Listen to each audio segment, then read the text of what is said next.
हरे कृष्णा कृष्ण कृष्ण हरे हरे, हरे राम राम राम हरे।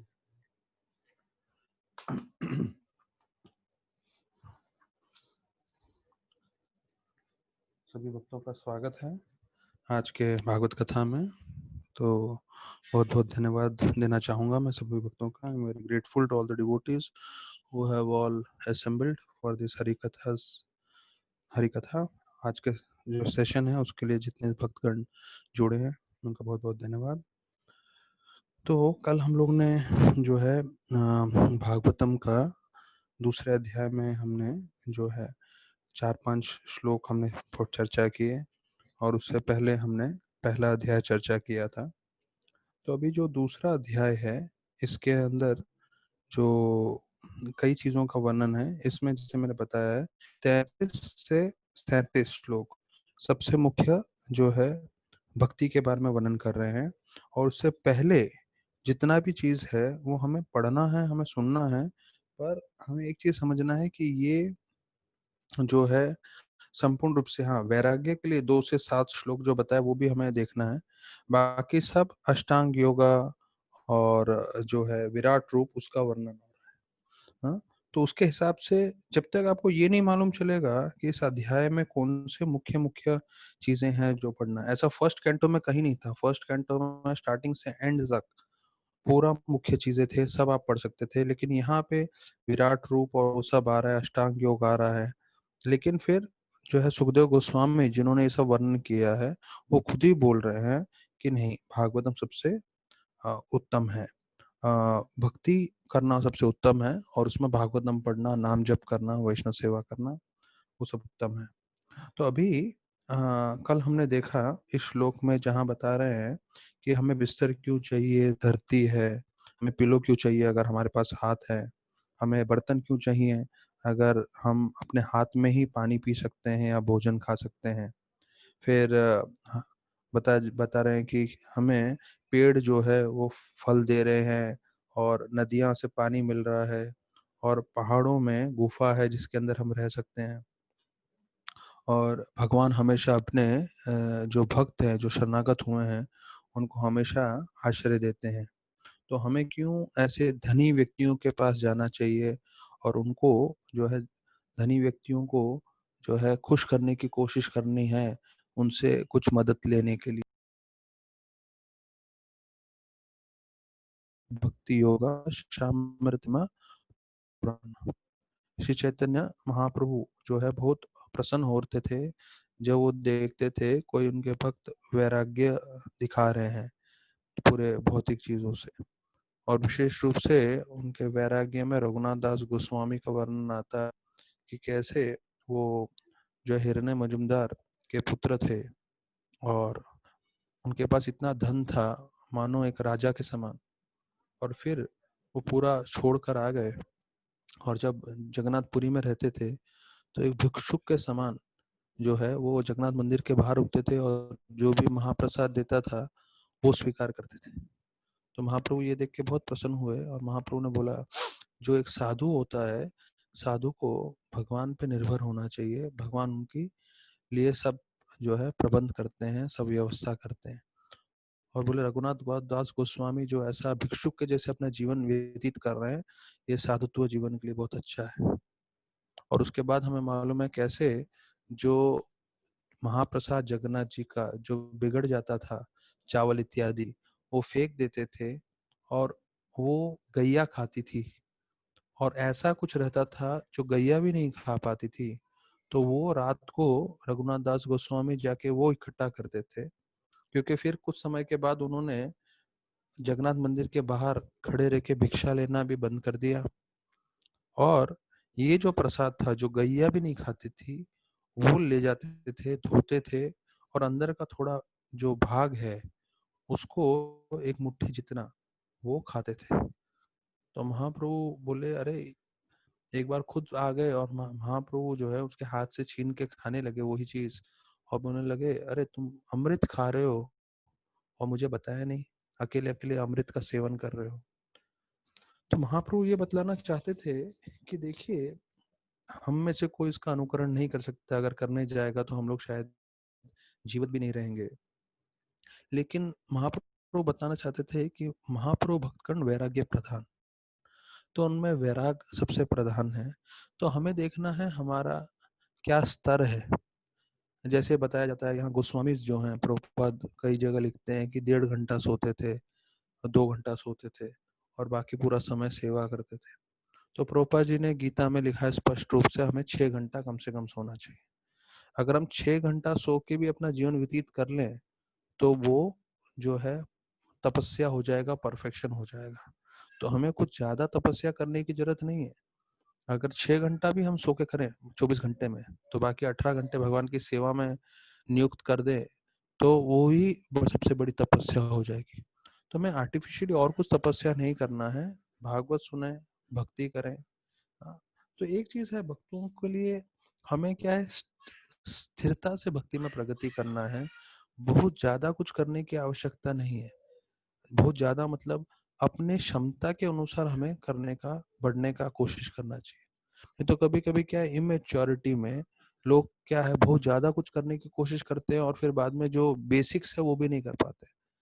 तो हमें एक चीज ध्यान रखना है कि हमारा मिनिमम क्या है, 16 माला, 4 नियम, क्षमता अनुसार सेवा प्रचार, ये हमारा बेसिक मिनिमम है। हाँ, अभी इससे बढ़ना है तो वो हमारे ऊपर है, हर एक व्यक्ति पे कितना वो बढ़ना चाहते हैं, पर उस हिसाब से बढ़े जिससे प्रामाणिक रूप से वो भक्ति में आगे बढ़ सके। तो वो बता रहे हैं, सनातन गोस्वामी रूप गोस्वामी में 4थे श्लोक में बोलते हैं। तो प्रभुपाद लिखते हैं कि अगर आपको आध्यात्मिक भक्ति में जीवन में आगे बढ़ना है तो आप शरीर को सबसे ज्यादा से ज्यादा कंफर्ट देने की कोशिश करेंगे, आराम देने की कोशिश करेंगे, तो भक्ति में आप प्रगति नहीं कर पाएंगे। तो भक्ति में प्रगति करना है तो थोड़ा तपस्या करने के लिए तैयार रहना चाहिए। तपो दिव्यम पुत्र का आयन सत्वम शुद्धियद यस्मात् ब्रह्म सौख्यम तम अनंतम। ऋषभदेव बता के गए हैं अपने भागवतम में कि हमें जो है मनुष्य योनि मिली है तपस्या करने के लिए, और तपस्या करके भक्ति करके हमें जीवन सार्थक करना है। तो अभी 5वें श्लोक में प्रभुपाद जी तात्पर्य बताते हैं। ये जरा जरूरी है तात्पर्य, सब लोग ध्यान से सुनिएगा। The renounce order of life is never meant for begging और living at the cost of others. जो वैरागी है, जो साधु है, एक साधु को ये मानना चाहिए कि कभी भी उसे भीख नहीं मांगना चाहिए। जो विशेष रूप से आजकल हो रहा है। अच्छा, रघुनाथ दास गोस्वामी का था, उस समय सब साधुओं को देते थे वो, इसलिए वो वहाँ नरसिंह सिंह द्वार के उधर खड़े रहते थे, वो अलग बात है। यहाँ प्रभुपाद जी क्या बता रहे हैं कि जो साधु है प्रामाणिक, उसको भीख नहीं मांगना चाहिए, और विशेष रूप से उसको अपना जीवन जो है, he should not live at the cost of others, मतलब दूसरों से पैसा, दूसरों से कुछ फायदा करके अपना जीवन नहीं बिताना चाहिए। और प्रभुपाद बोल रहे हैं should not live like a parasite. Parasite मतलब ऐसा कीड़ा होता है या कीटाणु होता है जो दूसरा सब चीज खा खा के जीवित रहता है। तो कहते हैं वैसा साधु को नहीं होना चाहिए।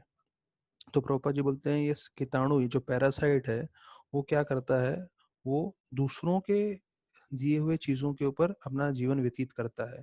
तो हमें साधु को वैसे नहीं जीना है। तो बोलते हैं जो साधु है उसका कर्तव्य क्या है कि वो समाज को दे, समाज से ले नहीं। लेने के लिए कम से कम चीज लेता है, लेकिन सबसे ज्यादा वो देता है।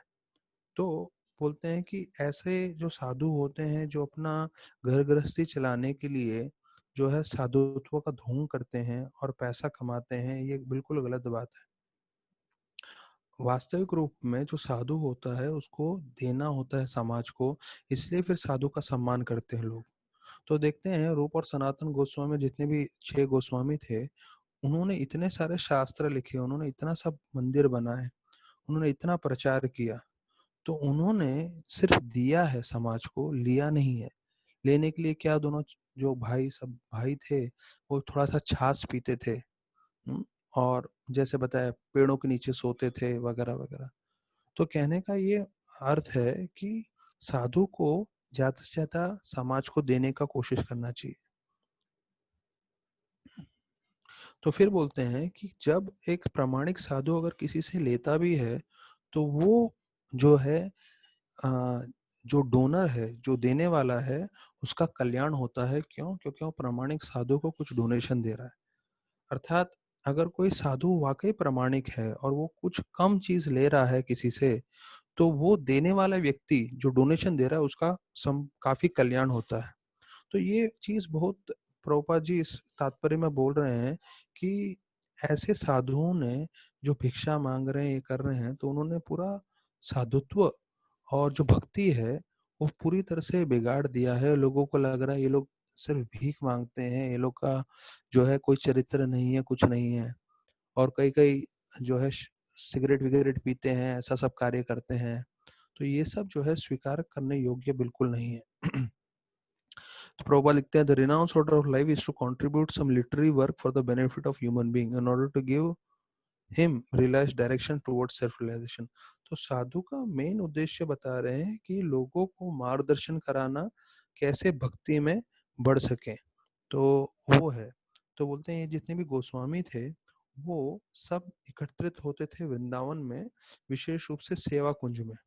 तो बोलते हैं वो जगह है राधा दामोदर मंदिर में, आज भी वहाँ पे जो है जीव गोस्वामी जी ने वो मंदिर बनाया था, वहाँ पे रूप और सनातन गोस्वामी का आज भी समाधि है।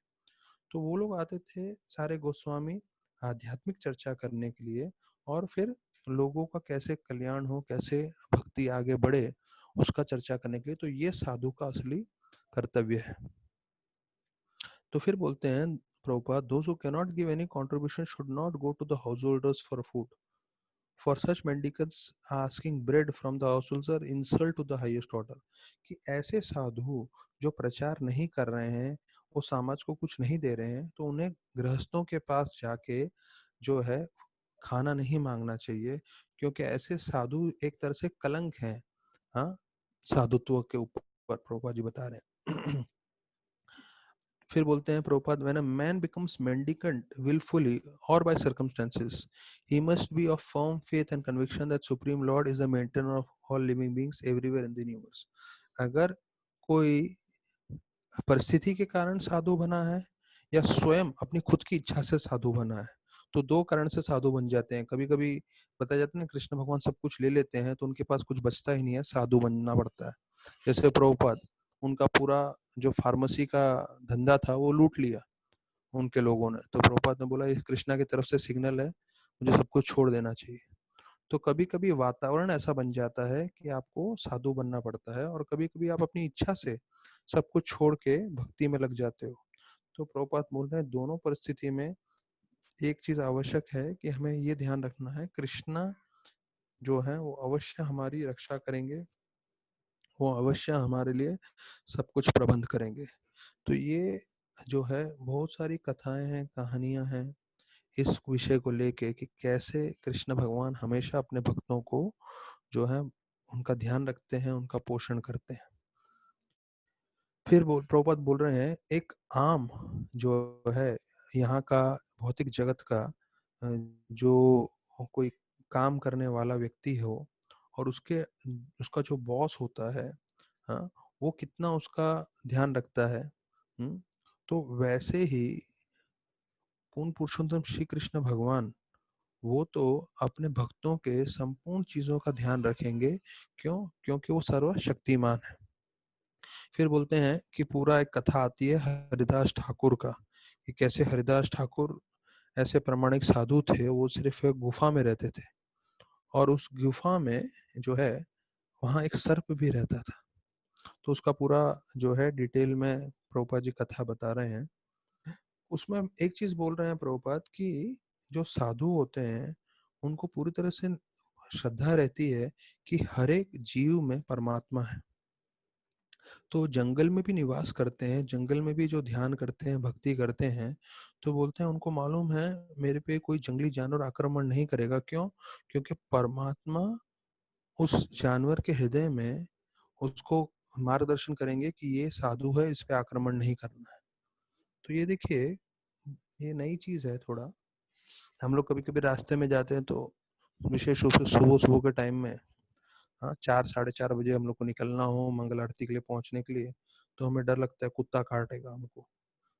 तो यहाँ पे बोलना है कि शेर कि प्रभुपाद लिख रहे हैं, the lord may dictate to tiger and other jungle animals not to disturb his devotee, कि कोई भी जानवर जो है उनके भक्त को परेशान नहीं करेगा।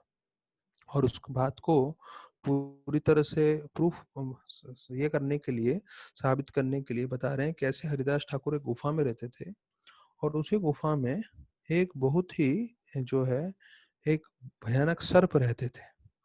तो हरिदास ठाकुर को उस सर्प से कोई फर्क नहीं पड़ रहा था, वो भी जप कर रहे थे, सर्प भी था। तो फिर कुछ समय बाद उधर जो भक्तगण आके मिलने लगे, उनको मालूम चला यहाँ सर्प है, तो बोले नहीं हरिदास ठाकुर जी, ये आपके लिए ठीक नहीं है और हमारे लिए भी ठीक नहीं है, सर्प ने अगर काट दिया तो हमको। तो हरिदास ठाकुर बोले हाँ, अभी वैष्णव के लिए, अपने लिए वो वहां ठहरे थे उस सर्प के साथ, लेकिन जब उनको लगा दूसरे वैष्णव को डर लग रहा है तो मुझे यहाँ नहीं रहना चाहिए, तो वो निकलने की सोच रहे थे। तो सर्प को मालूम चला कि मेरे कारण इतने महान वैष्णव इस गुफा को छोड़ के जा रहे हैं, तो ये छोड़ के जाए, इससे अच्छा बेहतर है मैं छोड़ के चला जाऊं। और बताया जाता है वो जो सर्प है वो गुफा छोड़ के चले गए। तो ये बतला रहे हैं कि कैसे परमात्मा जो है सबको मार्गदर्शन करते हैं और ये वैरागी जो भक्त होते हैं उनका लक्षण होता है करके। तो दैवी संपत, तो उसको जो भगवान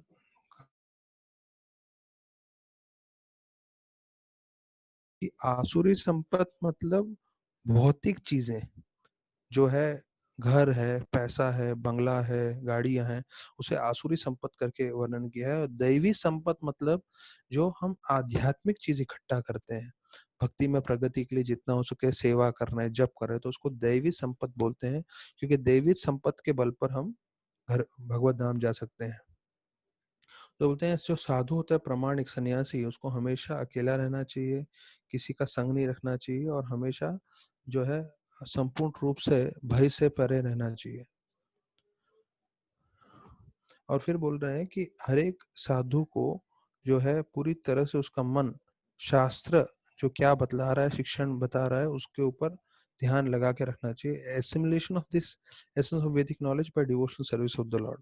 और ये जो ज्ञान है वो आप कब एसिमुलेट कर पाओगे या कब आप उसको ग्रहण कर पाओगे, जब आप साथ में सेवा कर रहे हो।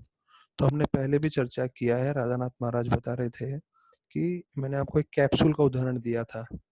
कैप्सूल में अगर दवाई ना हो तो खाली कैप्सूल कुछ काम का नहीं है। वैसे ही अगर हम जप करें लेकिन साथ में अगर हम वैष्णव सेवा नहीं कर रहे हैं तो वो खाली कैप्सूल के समान है, उसका ज्यादा असर नहीं होगा। तो उसी प्रकार से यहाँ भी बोल रहे हैं, ये 2.5 का लास्ट लाइन है, एसिमुलेशन ऑफ द वैदिक knowledge by devotional service of the Lord. अगर आपको ये ज्ञान पूरी तरह से अपने जीवन में उतारना है तो उसके साथ साथ पठन के साथ साथ आपको सेवा करना अति आवश्यक है। ऐसे तो इसके साथ ये चौथा और पांचवा श्लोक समाप्त हुआ है। तो हमें इससे ये समझना है कि जितना हम सिंपल लाइफ जी सकें उतना अच्छा है।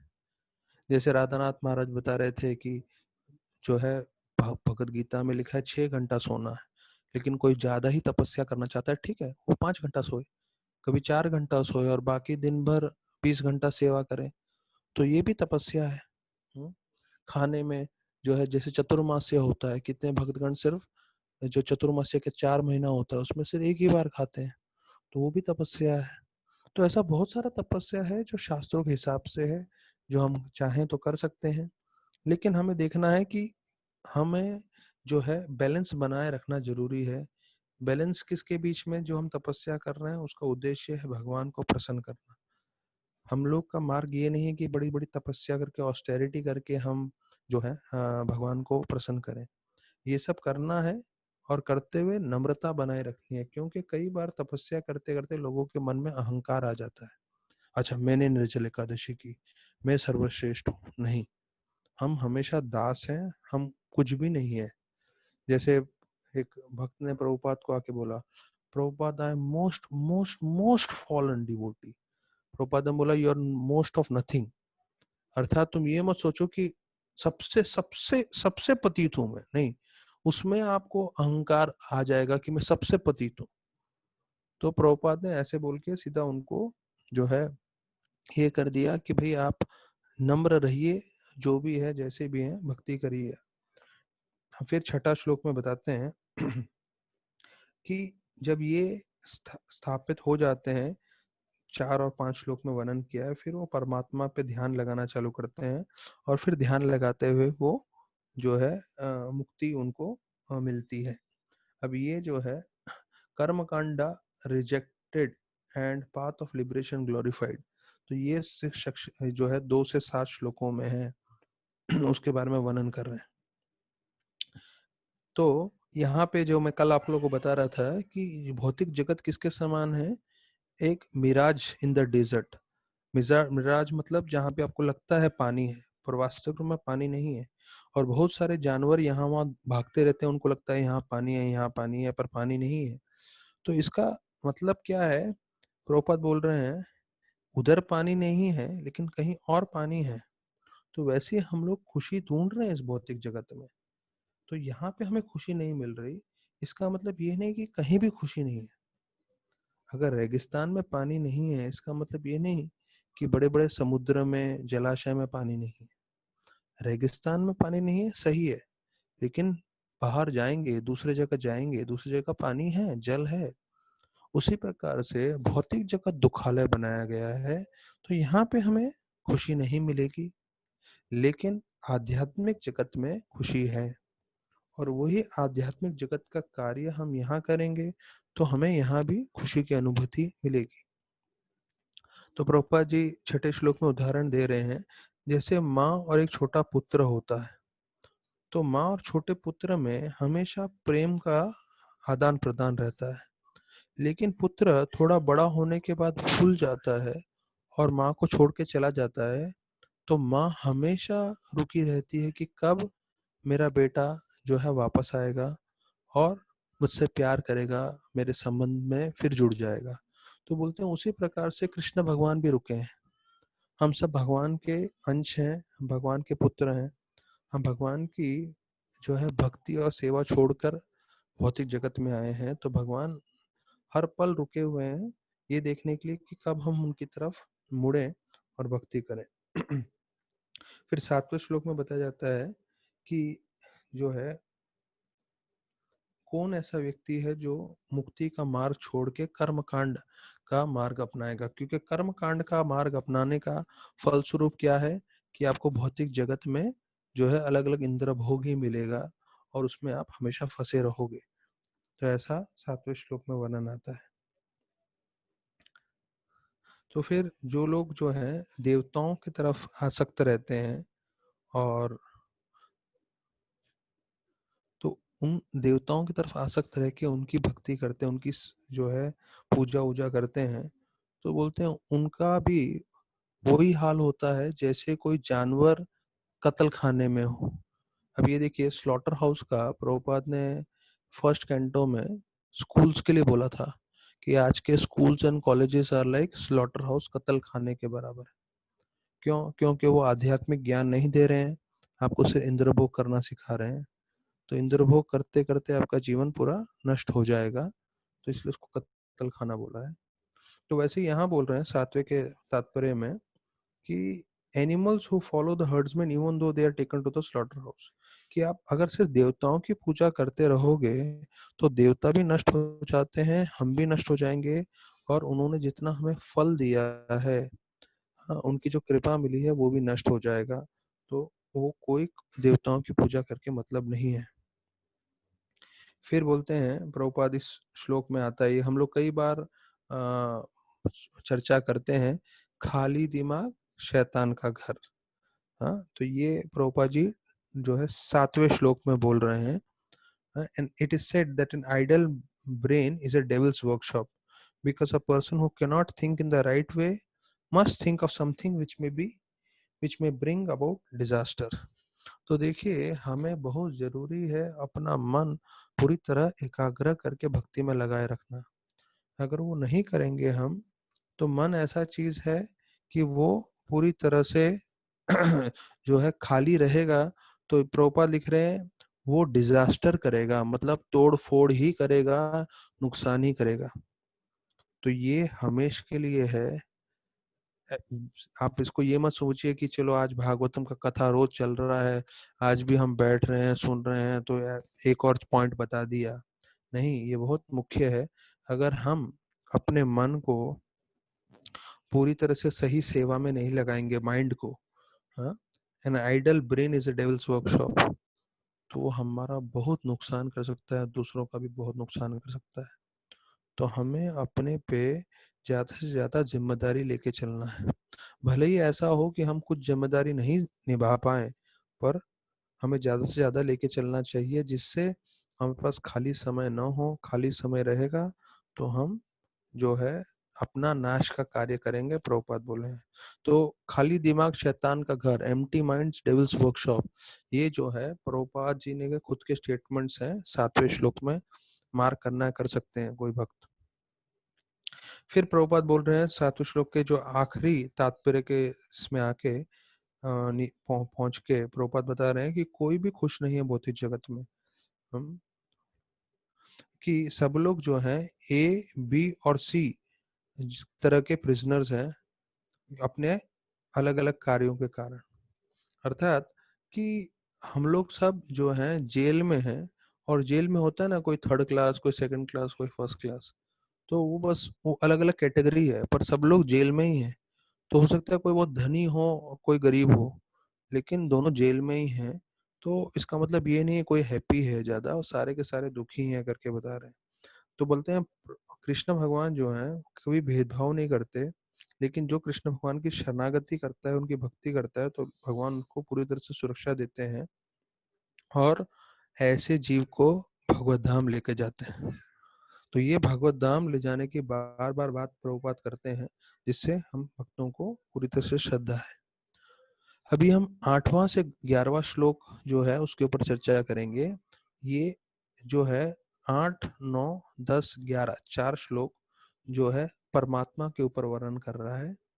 धर्म धर्नाश्रय, हाँ, जो योगियों के लिए, जो अभी अष्टांग योगी का आ रहा है, ये तो मैंने जैसे बताया ये हमारे लिए इतना लागू नहीं होता, लेकिन भागवतम में श्लोकों के हिसाब से मैं पहले 8, 9, 10, 11 श्लोक में क्या है वो बता देता हूँ, और उसके बाद हम तात्पर्य में जाएंगे।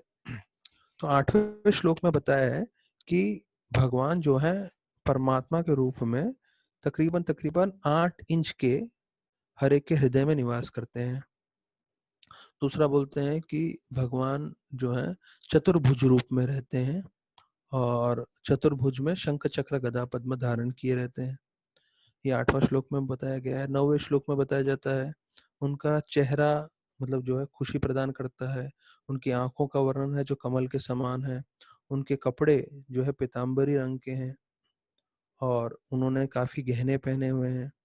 और फिर बताया जाता है कि उनके पूरे सोने के गहने हैं, और उसमें हीरे मोती जड़े हुए हैं और उनके लंबे लंबे बाल हैं, और उनके कान में जो कुंडल है वो भी पूरी तरह से चमक रहे हैं। ये 9वां श्लोक बताता है।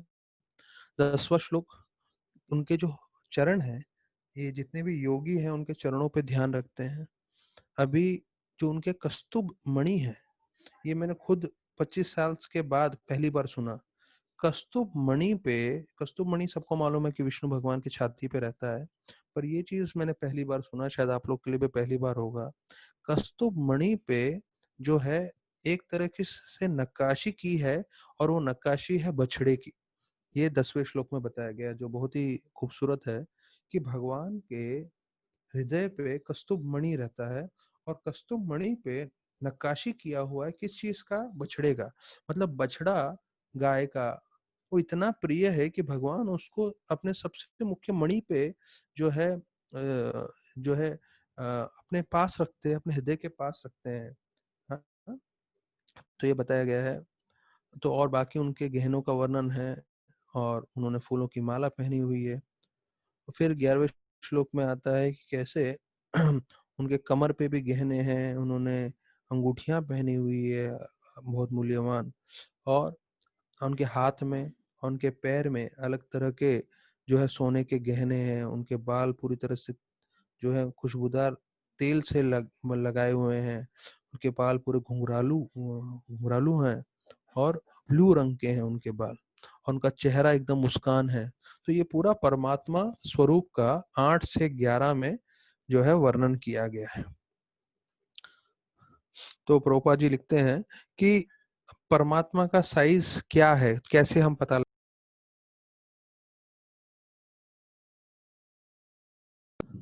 तो परमात्मा का साइज क्या है वो कैसे हम पता लगा सकते हैं?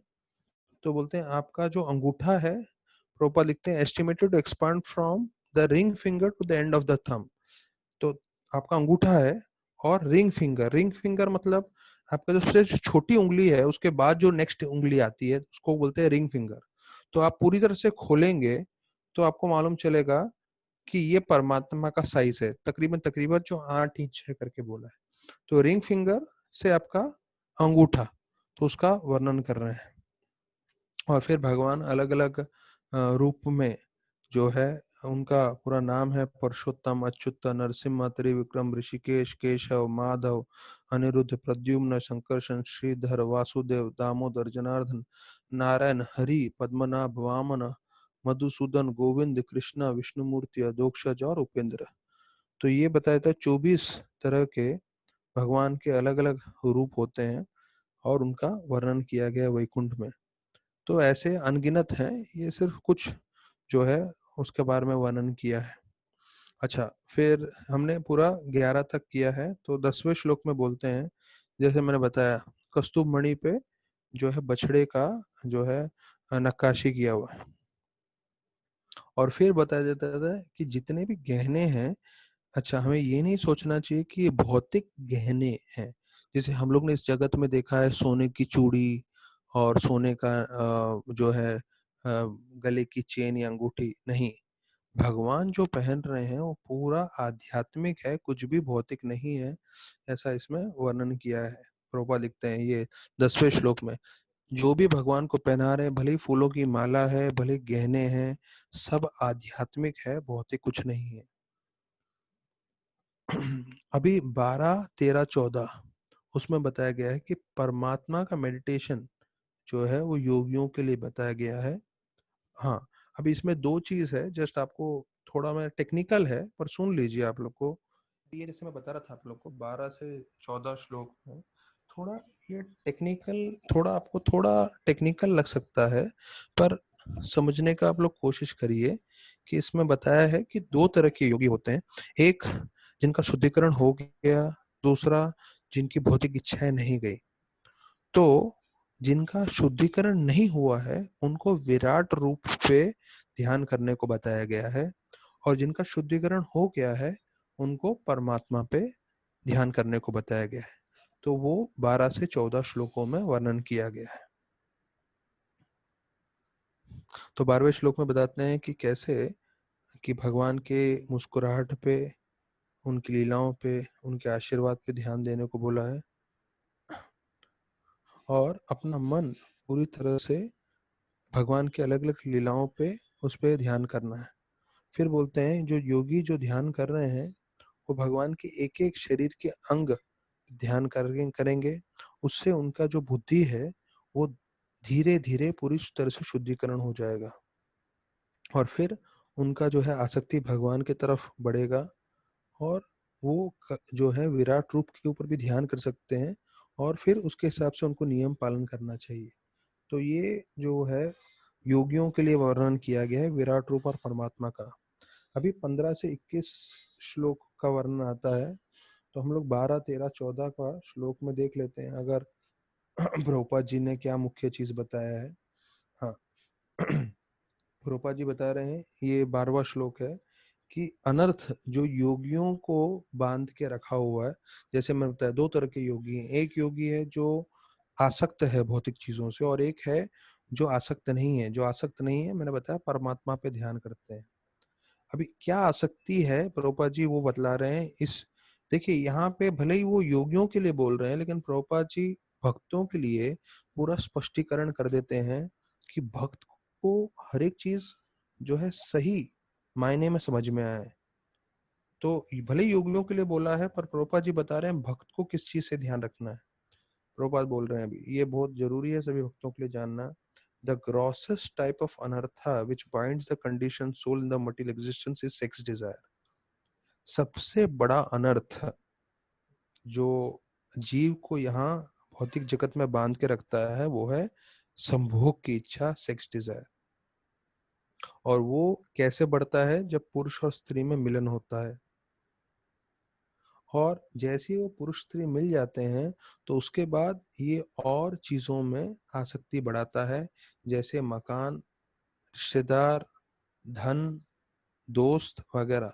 तो ये 12वें श्लोक में बता रहे हैं। तो ध्यान रखना है भक्तों को, सबसे बड़ा अनर्थ इस भौतिक जगत का है वो है संभोग करने की इच्छा, अर्थात सेक्स डिजायर। तो उससे हमें बच के रहना है जितना हो सके।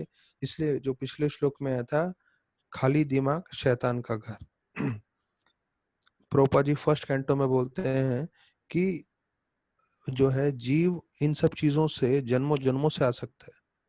तो धन और स्त्री, वेल्थ एंड वुमेन, प्रोपद लिखते हैं, वही चीज यहाँ पे बताया गया है कि हमें इससे दूर रहना चाहिए। हाँ, पूरी तरह से मन जो है कभी खाली नहीं रखना है।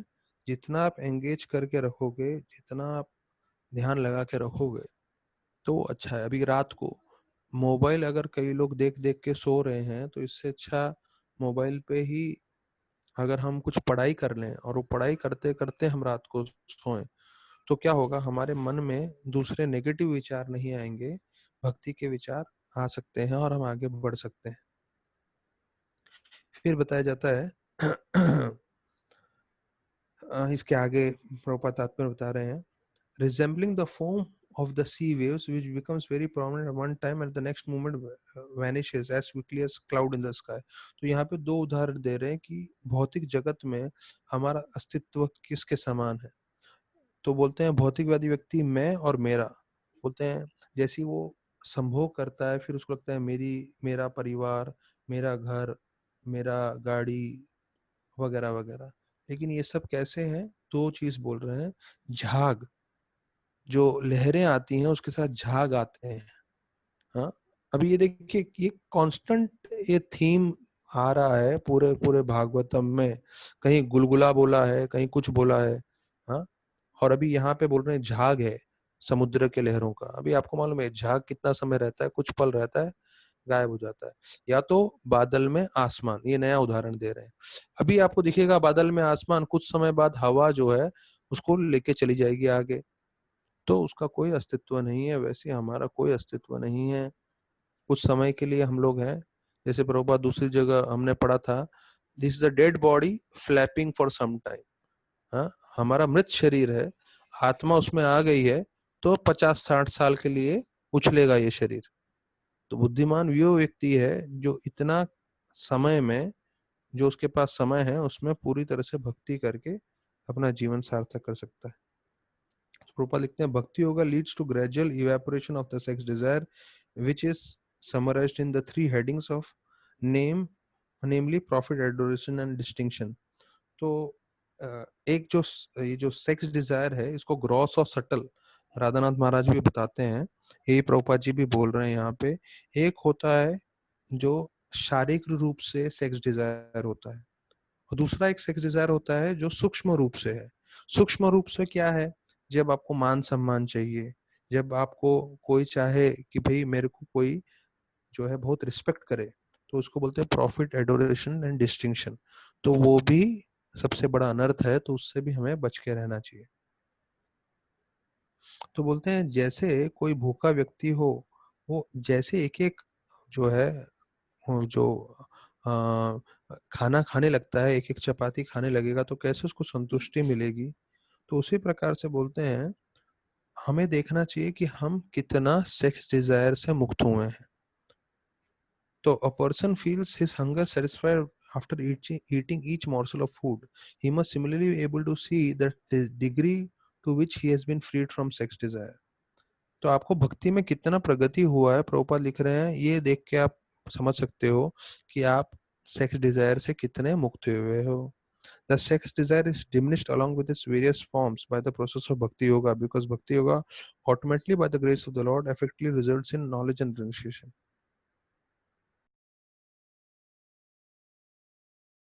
आपने लगा के ध्यानपूर्वक भक्ति की है, तो भक्ति का क्या फल है? ज्ञान वैराग्य अपने आप आएगा। और वैराग्य में क्या आएगा? ये स्त्री संबंध, सेक्स डिजायर से आप मुक्त हो जाओगे, ये वर्णन कर रहे हैं। तो बोल रहे हैं कि सबके लिए जो है सुखदेव गोस्वामी ने चौथे और पांचवें श्लोक में बताया है कि अरे सोने के लिए धरती है, फिर जो है तकिया नहीं है तो हाथ है, खाने के लिए फल है, पीने के लिए पानी है, रहने के लिए गुफा है। तो बोलते हैं सबके लिए उदाहरण दिया, पर सेक्स के लिए क्यों नहीं उदाहरण दिया? मतलब उसके जगह पे कुछ दूसरा क्यों नहीं बताया? क्योंकि सेक्स डिजायर ऐसा स्ट्रांग है, जब तक वो व्यक्ति के मन में है तब तक उसे संपूर्ण रूप से वैराग्य नहीं लेना चाहिए करके प्रभुपाद जी यहाँ बतला रहे हैं कि there is no alternative for sex satisfaction, कि उसका कोई दूसरा उदाहरण नहीं है। अगर वो चीज है तो उसको पूरी तरह से भक्ति में से उसको भक्ति में प्रगति करके ही उसको उसे छूटना है। तो प्रभुपाद लिख रहे हैं कि अगर आपको जो है वैराग ये जीवन प्राप्त करना है तो सेक्स डिजायर से पूरा छूटना चाहिए। बोलते हैं किसी को लगता है कि हाँ मैं भक्ति में बहुत प्रगति कर रहा हूँ, लेकिन प्रभुपाद लिखते हैं जब तक उसके मन में काम भावना है, हाँ, तो काम भावना आपको बता देगी कि आप कितनी तरक्की कर रहे हो। तो जब तक काम भावना है तो हमें ये नहीं सोचना चाहिए कि अरे मैं इतने सालों से हूँ, मेरा दीक्षा हो गया है या वगैरह वगैरह। तो वो एक चीज है जो चेक करता है। तो प्रभुपाद बोल रहे हैं आप भक्ति में कितने प्रगति किए हो वो मालूम चलेगा आप खुद कितने अपना सेक्स डिजायर से फ्री हो चुके हो। अच्छा, ये एक चीज है जो मैं वो बोलूंगा सभी भक्तों को बहुत ध्यान देना है। ये कौन से श्लोक में है, कौन से परपट में है, बार बार लोगों के मन में आता है, तो आप लोग नोट कर सकते हैं जो मैं भी बताने वाला हूँ। ये जो हम सेकंड कैंटो ले रहे हैं, अभी हम सेकंड कैंटो के सेकंड चैप्टर में हैं, और ये 12वां श्लोक है। तो ये 12वां श्लोक के तात्पर्य में प्रभुपाद बोल रहे हैं, ध्यान से सुनिए। जिन भक्तों का जीवन में सेक्स डिजायर कंट्रोल नहीं हुआ है, वो भक्त जो है सेकंड कैंटो के आगे नहीं जा सकते। उनको अपना पाठ पहले और दूसरे स्कंद के अंदर ही रखना चाहिए, ऐसे प्रभुपाद बता रहे हैं। The conclusion is that those who are still entrapped by sex indulgence should never progress their meditation above the feet of the Lord. Therefore, recital of Srimad Bhagavatam by them should be restricted to the first and second cantos of the great literature. अर्थात जिनमें काम भावना पूरी तरह से है, तो उनको क्या करना चाहिए? भगवान के चरणों पे ही ध्यान देना चाहिए, उसके आगे नहीं जाना चाहिए। और ये भागवतम जो है पहला और दूसरा स्कंद भगवान के चरणों के समान है, तो उसके आगे नहीं बढ़ना चाहिए करके प्रभुपाद बता रहे हैं। तो ये 2.12 में था। तो हमने 13-14 पूरा चर्चा कर लिया है।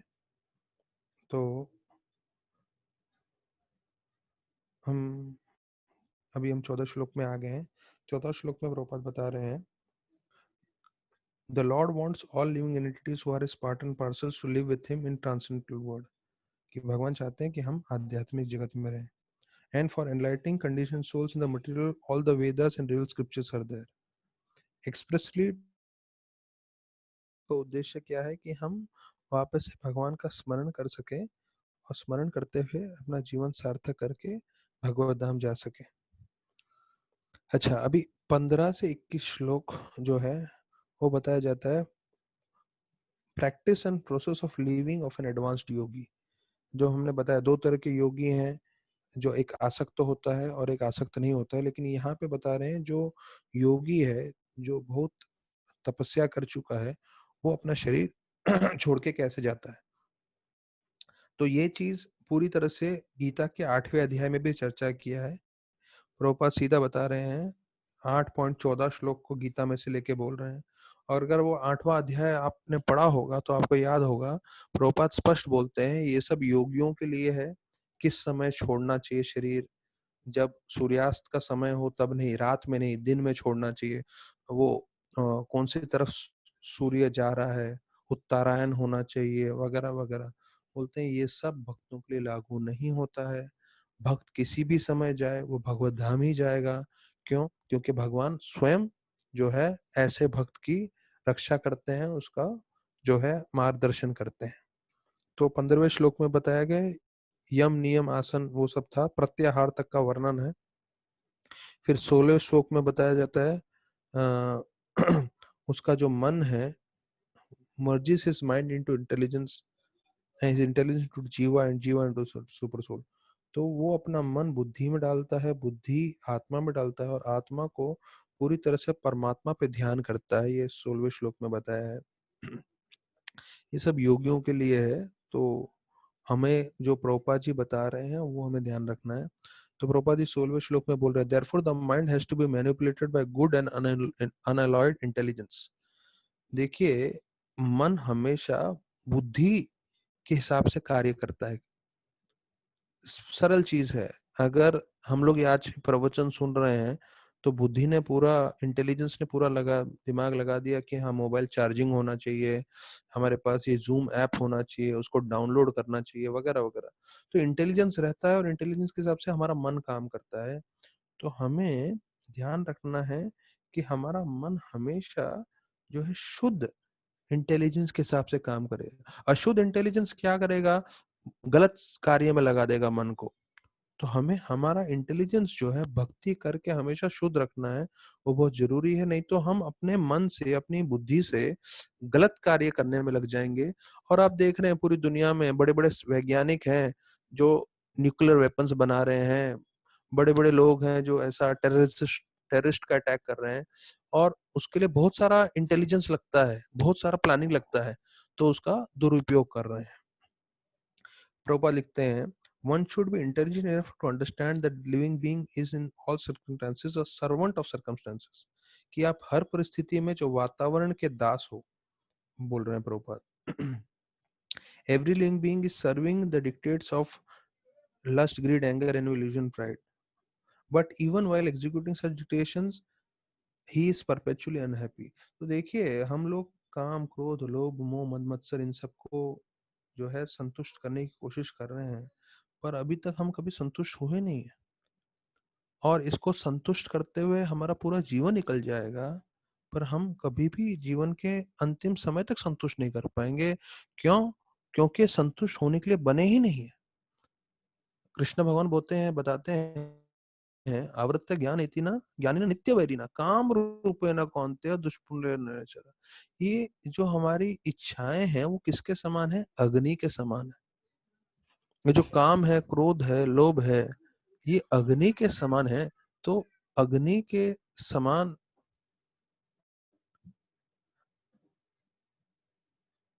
अग्नि में आप जितना भी घी डालोगे तो कभी संतुष्ट नहीं होगा, सबको मालूम है ये चीज।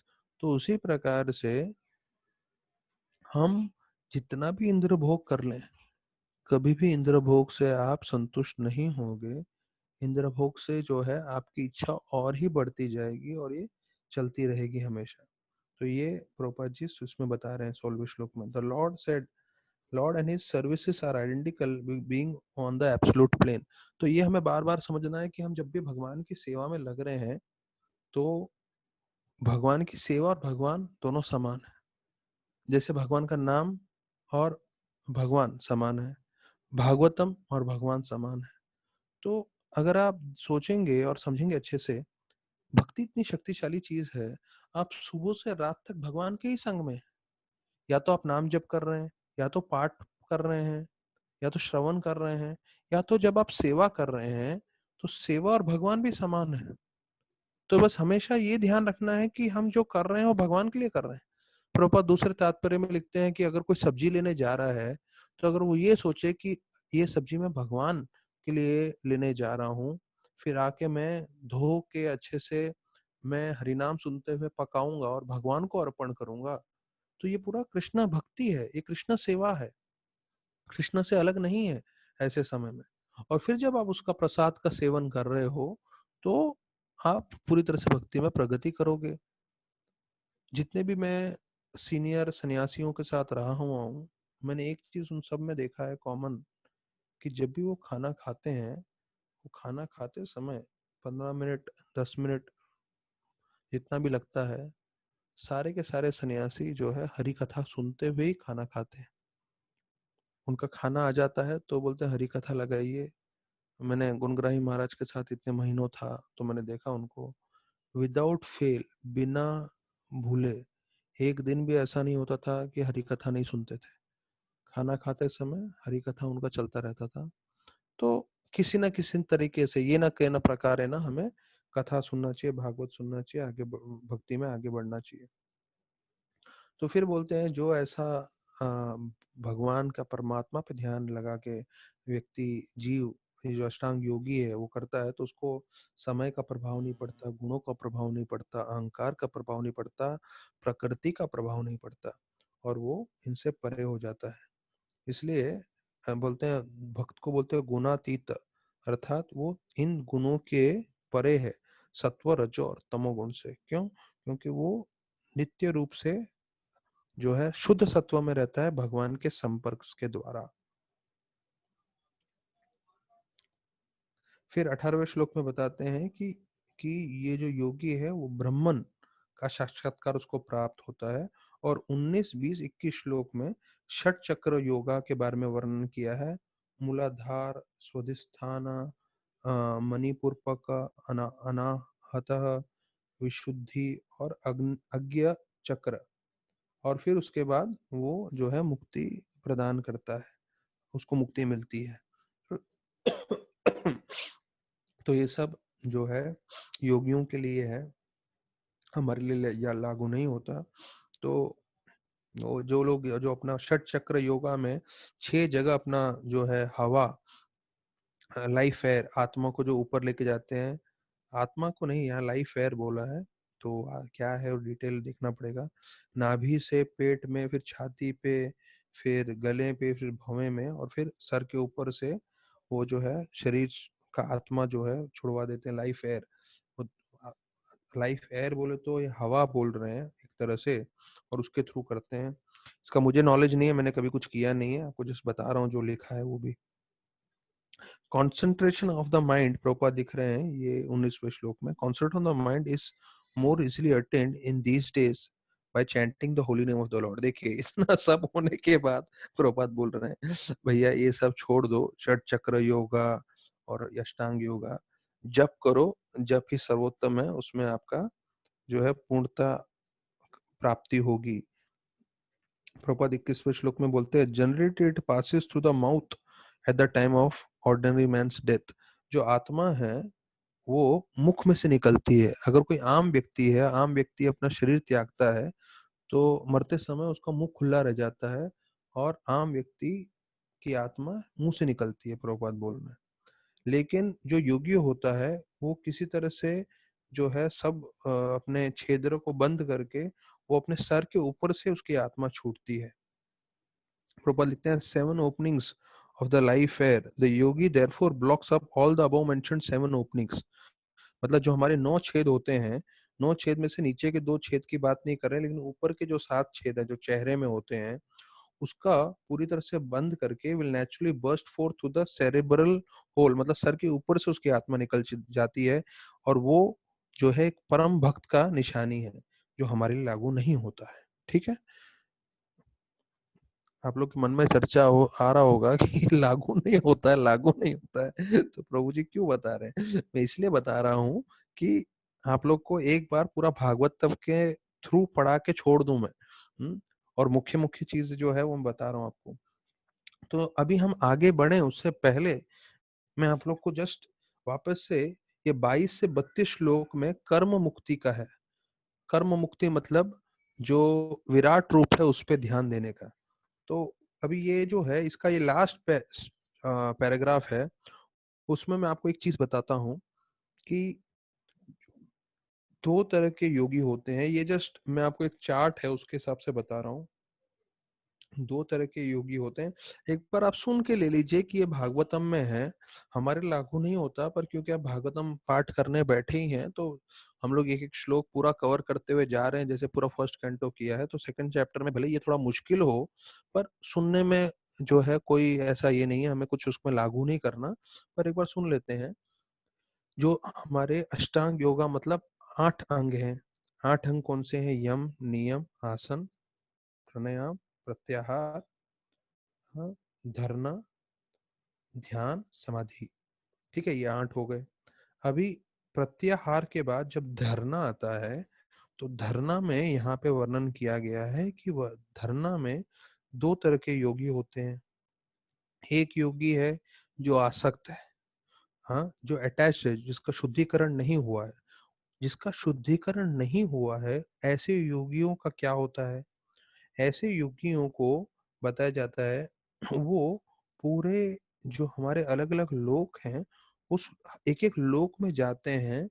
हाँ, इसमें सब लोकों का भी वर्णन किया हुआ है। शिशुमार लोका, महर लोका, ब्रह्म लोका, और फिर ये जो पूरा ब्रह्मांड है, उसको छेदते हुए, महातत्व को छेदते हुए, प्रधान को छेदते हुए फिर उनको मुक्ति मिलती है।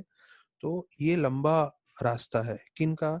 ऐसे योगियों का जो जिनकी आसक्ति बनी हुई है। ठीक है, तो वो क्या होता है, सीधा भगवत धाम नहीं जाते। मतलब भगवत धाम मतलब, ये भगवत धाम मतलब वो गोलोक वृंदावन नहीं है। ये सिर्फ मुक्ति है, ब्रह्मन में प्रवेश करने का।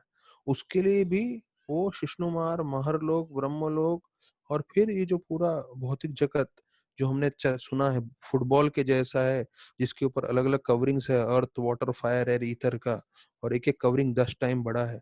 वो पूरा जो है महत्वत्व प्रधान, वो सबको भेदते हुए फिर वो मुक्ति प्रदम प्राप्त करता है। ये हुआ आसक्त योगी का। अच्छा, ऐसा योगी जो आसक्त नहीं है, जो शुद्ध हो गया है, वो क्या करता है? धरना के बाद सीधा ध्यान करता है, और परमात्मा के ऊपर फिर समाधि करता है, और समाधि करते हुए जो है ब्रह्मन पे ध्यान करते हुए षट चक्र योगा स्तंभ पे ध्यान, षट चक्र योगा करता है, और फिर वो मूलाधार जो है और अज्ञे चक्र से मुक्ति प्रदान करता है। तो मेरे को पूरा मैंने जो है आपको सब बता दिया है जो इस चार्ट में था।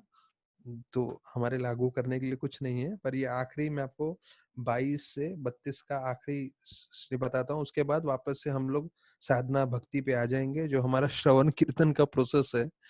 हाँ, देखिए कितना मुश्किल कार्य है, और उसके बाद भी बताया जाता है हर लोक में जा जाके उसके बाद कहीं जाके, और उसको भी वो मुक्ति मिलेगा नहीं, मतलब भगवत धाम नहीं जाएगा, वो कहाँ पे ब्रह्म ज्योति में जाएगा।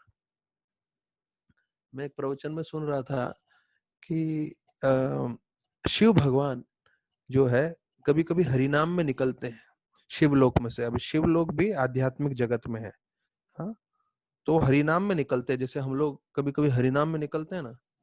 तो शिव भगवान अपने भक्तों के साथ हरिनाम में कहाँ जाते हैं? बोलते ब्रह्मो ज्योति में जाते हैं। क्यों? क्योंकि ब्रह्म ज्योति में ये सब अष्टांग योगी वाले जो हैं, आसक्त और निरासक्त वाले, धरना ध्यान समाधि करके पहुंचे हुए हैं, तो वो वहां पे अटके हुए हैं। तो वहां से अगर वापस से भोग करने की इच्छा करेंगे तो वापस आ सकते हैं वो लोग भौतिक जगत में। तो प्रभुपाद तो ऐसे ही लिखते हैं कि जो लोग ये मुक्ति प्राप्त करते हैं वो लोग इस भौतिक जगत में वापस आ जाते हैं। तो शिव भगवान जाते हैं हरिनाम करते हुए, और हरिनाम की शुद्धिकरण से जो है ये जीव जो है वहां से प्रगति करके सीधा जो है वैकुंठ लोक की तरफ जाते हैं। क्यों? क्योंकि वो भक्ति की तरफ आकर्षित हो जाते हैं, उनको भगवान की भक्ति करनी है, और ये अष्टांग योग और ध्यान का मार्ग छोड़ देते हैं, और वो जीव जो है सीधा आगे बढ़ते हैं। ऐसा वर्णन आता है। तो अभी 22 से 32 कर्म मुक्ति। तो ये एक आखिरी जैसे मैंने बताया है, उसके बाद हम लोग साधना भक्ति पे आने वाले हैं, जो हमारे लिए लागू होता है 33 से 37 वाला श्लोक। तो मैं आखिरी 5-10 मिनट में दूसरी चीजें आपको बता देता हूँ, क्योंकि काफी क्या है, ये थोड़ा कॉम्प्लिकेटेड होते हुए जा रहा है। तो कुछ सिंपल चीज आप लोगों को मैं बताता हूँ, जिससे आपको लगे भाई आज का प्रवचन पूरा बाउंसर नहीं गया, कुछ हमें समझ में भी आया। तो कुछ समझने वाली चीजें, जब आप खाना खाते हैं उसे स्वाद बोलते हैं, लेकिन जब आप प्रसाद खाते हैं उसे संतोष बोलते हैं। अर्थात जब भी आप प्रसाद का सेवन करेंगे तो आपको संतुष्टि मिलेगी, आप हमेशा खुश रहेंगे। इसलिए बाहर का खाना ज्यादा स्वीकार नहीं करना चाहिए। फिर बोलते हैं जो हमारे पास धन रहता है, जो हमारे पास धन है उसका धन का कैसे सदुपयोग करना चाहिए। तो कई भक्तगण बोलेंगे हमारे पास तो धन ही नहीं है, तो हो सकता है वो बात भी, या बहुत कम धन है, पर जो आप श्रृंखला सुनेंगे शास्त्रों में क्या दिया गया है तो वो थोड़ा और चौंक जाएंगे। पर सुन के सुनना चाहिए, ये सब चीज जरूरी है। बोलते हैं पहला, धन का उपयोग करना चाहिए भगवान की सेवा में। दूसरा, वैष्णव की सेवा में और भक्ति की प्रगति कराने के लिए दूसरे लोगों को, ये दूसरा धन का प्रयोग है। तीसरा, सब लोगों को प्रसाद खिलाने के लिए। चौथा, अगर कोई जानवर है उनको भी प्रसाद खिलाना चाहिए, उनके भी भोजन का हमें अपने धन से प्रबंध करना चाहिए। पांचवा आता है फिर परिवार का पोषण और हमारा खुद का पोषण। देखिए, जो धन हमारे पास है वो धन का पहले भगवान, वैष्णव, भक्ति का प्रचार, सब लोगों में प्रसाद वितरण और जानवरों का ध्यान रखने के बाद पांचवें स्तर पे हमारा और परिवार का पोषण आता है। ये धन का जो है सदुपयोग है। तो हमें सुन लेना चाहिए, जितना हमारी इच्छा है, जितना हमारी क्षमता है, उसके हिसाब से हमें थोड़ा थोड़ा करने का कोशिश करना चाहिए। वैसे सुनने में मुश्किल लग रहा है, पर देखिए कितना स्पष्ट बताया है कि भगवान एकदम बोलते हैं गीता में, पत्रम पुष्पम फलम तो यो में भक्त्या प्रचते। इसका मतलब क्या है कि कोई भी भक्ति कर सकता है। अभी देखिए अष्टांग योग का इतना सुन सुन के मैं खुद ब्रेक के लिए ये सब बता रहा हूँ आप लोग को, क्योंकि और उसमें जाऊंगा कर्म मुक्ति में तो वो और थोड़ा मतलब बोलते हैं ना पेचीदा है, तो उसके लिए मैं थोड़ा समय देना चाहता हूँ। तो कहने का मतलब है कि पत्रम पुष्पम फलम तो मतलब प्रभुपाद कृष्ण ने क्या बोला है, कोई व्यक्ति सबसे गरीब से गरीब ही क्यों ना हो, वो ये नहीं बोल सकता मैं भगवान को पत्ता नहीं दे सकता, मैं भगवान को पानी नहीं दे सकता। पत्ता और पानी कोई भी कहीं भी दे सकता है, और एक फल और एक पुष्प। हाँ, तो हर कोई भक्ति कर सकता है, हर कोई प्रगति कर सकता है, हर कोई भगवान का नाम जप कर सकता है। तो लोग अधिकांश समय बोलते हैं कहाँ लिखा है गीता में 16 माला जप करना है। तो 16 माला जप करने के लिए कहाँ गीता में कृष्ण ने कहाँ बोला, बताओ? अर्जुन को कहीं बोला क्या 16 माला जप करो? तुम लोग ऐसे ही बोलते रहते हो। तो 9वें अध्याय में कृष्ण भगवान अर्जुन को बोलते हैं सततम कीर्तयन्तो माम। कृष्ण भगवान तो बोलते हैं 16 माला नहीं, पूरा दिन जप करना चाहिए। सततम कीर्तयन्तो माम यत्न तत दृढ़ता। वो तो प्रभुपाद जी की बड़ी कृपा है जो सिर्फ 16 माला पे उन्होंने सीमित कर दिया। वरना गौड़िया वैष्णव में जाएंगे, गौड़िया मठ में, वहाँ 64 माला मिनिमम है। सोचिए 64 माला होता तो हम लोग में से कितने लोग टिकते थे। फिर वर्णन आता है कि कैसे हमको, अगर हमारा धन, हमारी इंद्रियां, हमारा मन, हमारा आत्मा अगर शुद्धिकरण करना हो तो उसके लिए क्या करना चाहिए। धन अगर हमें अपना शुद्धिकरण करना हो तो उसके लिए हमें दान करना चाहिए। इंद्रियां हमें शुद्धिकरण करनी हो तो उसके लिए हमें तप करना चाहिए। मन, हमें हमारा मन को अगर शुद्धिकरण करना है तो उसके लिए बताया जाता है हमें संतुष्टि मन में लाना चाहिए। अगर आपके पास संतुष्टि रहेगा तो आपका मन हमेशा खुश रहेगा और उसका शुद्धिकरण होगा। और फिर बताया जाता है आत्मा का शुद्धिकरण होगा जब आप कृष्ण भक्ति करेंगे। तो ऐसा पूरा 4 चीजों का बताया गया है। मैं फिर से दोहरा रहा हूँ, धन का शुद्धिकरण होगा दान करके, इंद्रियों का शुद्धिकरण होगा तप करके, मन का शुद्धिकरण होगा संतुष्टि प्राप्त करके, और आत्मा का शुद्धिकरण होगा कृष्ण भक्ति करके। तो भक्ति सिद्धांत श्री ठाकुर बोलते हैं कलयुग के लिए युग धर्म है वैष्णव सेवा। ये देखिए ये नई चीज है। हम लोग को लगता है युग धर्म है हरिनाम, बोलते नहीं, अगर हरिनाम करना है तो पहले वैष्णव सेवा करना चाहिए। जब हम वैष्णव सेवा करते हैं तो वैष्णव हमसे प्रसन्न हो जाते हैं और उनकी कृपा से फिर हम हरिनाम कर पाएंगे। तो हमारा उद्देश्य रहना चाहिए हम कैसे ज्यादा से ज्यादा वैष्णव की सेवा करें, वैष्णव को प्रसन्न करें। मैं एक कथा सुन रहा था, उसमें बतलाते हैं कि हमने ये सुना है जब कृष्ण भगवान मथुरा में प्रवेश करते हैं तो एक जो है वॉशरमैन, धोबी, वो मिलता है। और वो राजा का धोबी होता है और उसके अंडर में कंस का धोबी था वो। और वो धोबी कपड़े धोता नहीं था, पर कंस के लिए सारे कपड़ों का प्रबंध करता था और कपड़ों को रंगता था। और उसके अंडर में 100 और धोबी थे, मतलब बहुत जो है प्रामाणिक पदवी में था वो धोबी। तो कृष्ण भगवान उससे कपड़े मांगते हैं तो कपड़े नहीं देता है, उल्टा ये बोलता है, अरे कंस को मालूम चलेगा, उनके जो है सैनिक को मालूम चलेगा तो आपको दंडित करेंगे, भाग जाओ करके। तो कृष्ण भगवान अपना हाथ से उसका सर धड़ से अलग कर देते हैं। ये हमने कथा सुनी है। अब ये धोबी कौन है, वो ध्यान से सुनिए। जब रामलीला हुआ था तो यही धोबी, उस समय भी ये धोबी था, और ये धोबी अपनी बीवी के ऊपर चिल्लाते हुए बोलता है कि मैं राम नहीं हूं, राम जी ने सीता को रख लिया था, पर मैं श्री राम नहीं हूं, मैं तुमको नहीं रखूंगा।